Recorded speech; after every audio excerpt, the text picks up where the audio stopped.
집중! 한 번만 들어도 귀에 쏙쏙 박히는 알짜 강의 속선거해법 김상수 변호사입니다. 오늘은 횡령죄에 대해서 좀 다뤄보려고 하는데요. 횡령죄는 경제범죄 중에서도 사실 대응하기 굉장히 좀 까다로운 범죄 중에 하나입니다. 예기치 않게 횡령죄 혐의를 받고 계시다면 지금 이 영상을 좀 참고하시면 좋을 것 같습니다. 횡령죄 성립요건부터 대응 방안까지 핵심만 정리해드리겠습니다. 밑줄 쫙! 횡령죄란 무엇일까? 타인의 재물을 보관하는 자가 그 재물을 횡령하거나 반환을 거부하는 것을 말합니다. 예를 들면 이제 회사 돈으로 몰래 이제 주식 투자를 하거나 회사의 법인카드를 개인적인 용도로 사용하는 경우에 이제 횡령죄가 해당이 됩니다. 그런데 이 횡령죄는 고의로 저지르는 경우도 있지만 절차상의 누락이라든지 회계상 실수로 발생하는 경우도 있습니다. 의도치 않게 연루되는 경우라도 형사처벌을 받으면 실형까지도 받을 수 있는 부분이기 때문에 주의를 하셔야 됩니다. 형법상 단순 횡령은 5년 이하의 징역 또는 1,500만 원 이하의 벌금형이 선고되도록 규정되어 있고, 업무상 횡령의 경우에는 10년 이하의 징역이나 3천만 원 이하의 벌금으로 정해져 있습니다. 또 이득액이 큰 경우에는 특정 경제범죄 처벌 등에 관한 법률에 따라서 무기징역까지도 선고가 가능한 상황입니다. 2021년에 세간을 시끄럽게 했던 오스템 횡령 사건, 징역 35년으로 확정됐다는 소식을 들었습니다. 처벌이 엄중한 만큼 구성요건을 명확하게 파악하고 대응을 해야 될 필요가 있습니다. 횡령죄 어떤 경우에 성립할까?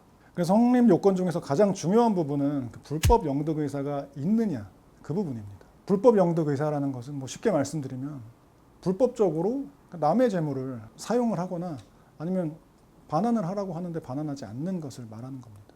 예를 들어서 격리 직원이 그 계좌 이체 내역에는 마치 대금 납부하는 것처럼 거기다가 이제 기재를 해놓고 실제로는 자기 계좌라든지 자기 지인 계좌로 돈을 받아가지고 그거를 썼다라고 하면은 그 부분은 다툴 여지가 없겠죠. 하지만 회사의 비품을 구입을 한 거고 편의상 내 계좌로 이체를 했었다거나 대표이사의 승인이 없었다거나 그런 부분을 문제를 제기를 해가지고 고소를 당했다라고 하면 그 부분은 방어를 해야 되겠죠.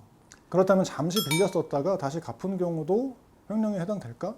그 돈을 가져가는 행위를 하는 순간에 이미 기수가 된 것이고 불법 영득 의사는 있었다고 보기 때문에 그 이후에 내가 반환을 했다고 하더라도 남의 돈을 사용했다라고 하면은 그건 횡령죄가 되는 겁니다. 그 반환한 범위에 대해서는 양형에서 참작이 되게 됩니다. 횡령죄 혐의를 받게 됐다면 현명한 대처 방법은 무엇일까요?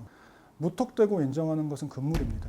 횡령으로 고소를 할 때는 근거가 불분명한 것들을 전부 다 기재를 해가지고 이것도 다 저 사람이 가져간 거다 라고 고소장을 작성하는 경우가 많은데요.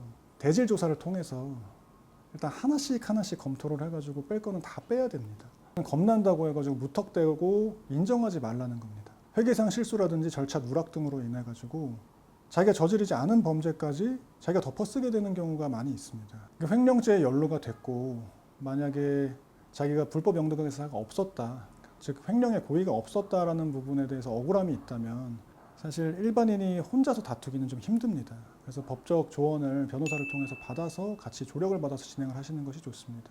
반대로 횡령죄의 피해자로서 내가 고소를 하는 상황이라고 하더라도 그 위탁관계라든지 불법 영득 의사에 대해서 어느 정도는 입증을 하고 자료를 정리를 해야 되기 때문에 변호사 조력을 받으시는 경우도 많습니다.